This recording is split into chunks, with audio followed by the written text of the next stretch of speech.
جو آدمی جھوٹا ہوتا ہے اور جھوٹ بولنے کا عادی ہوتا ہے، ایک تو جھوٹ کا گناہ الگ، جھوٹ بولنا گناہ کبیرہ ہے، اور جھوٹ آدمی کو جہنم کی طرف لے جانے والی چیز ہے۔ اور دوسرا نقصان جھوٹ کا یہ ہوتا ہے کہ جھوٹ بولنے والے کے اعمال بھی ٹھیک نہیں ہوتے۔ ایک روایت موجود ہے کہ ایک شخص اللہ کے نبی صلی اللہ علیہ وسلم کے پاس آیا اور اس نے کہا، اللہ کے نبی صلی اللہ علیہ وسلم،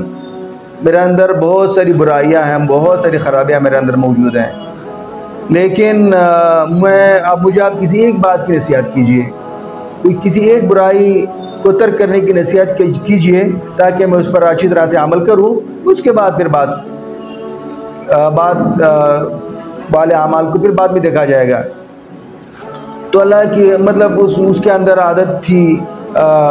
چوری کرنے کی بھی، شراب پینے کی بھی، زنا کرنے کی بھی۔ تو اس نے کہا کہ اللہ کے نبی صلی اللہ علیہ وسلم، اور جھوٹ بولنے کی بھی۔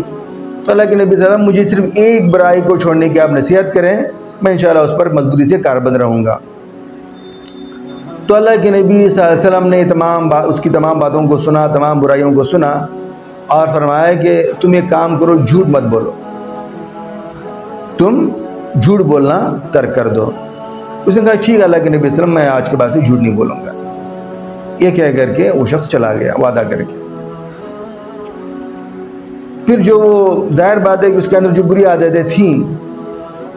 انسان جس برائی کا عادی ہوتا ہے پھر اس کو کرتا بھی ہے۔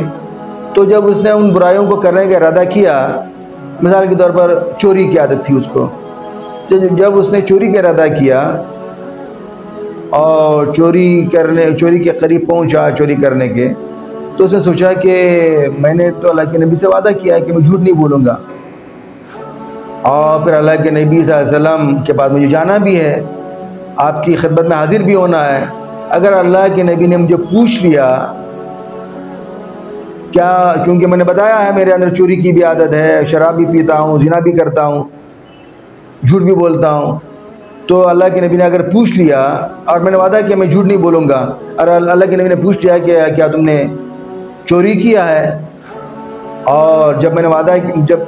وعدہ کیا کہ جھوٹ نہیں بولوں گا، مجھے بتانا پڑے گا سچ کہ ہاں اللہ کے نبی میں نے چوری کی ہے،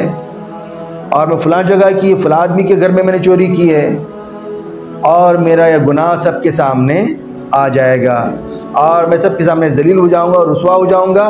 اور پھر میری چوری کو کوئی فائدہ بھی نہیں ہوگا۔ جب ظاہر بات ہے کہ جب شخص کو معلوم ہو جائے گا کہ میرے گھر میں فلاں شخص نے چوری کی ہے،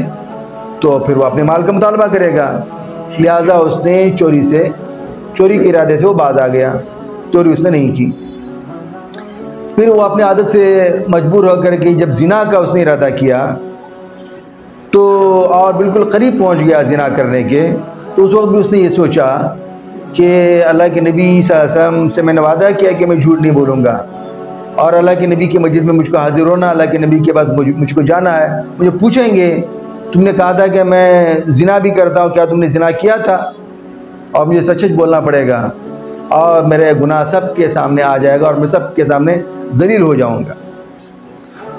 لہذا اس نے زنا بھی نہیں کیا، اس گناہ کو بھی اس نے چھوڑ دیا۔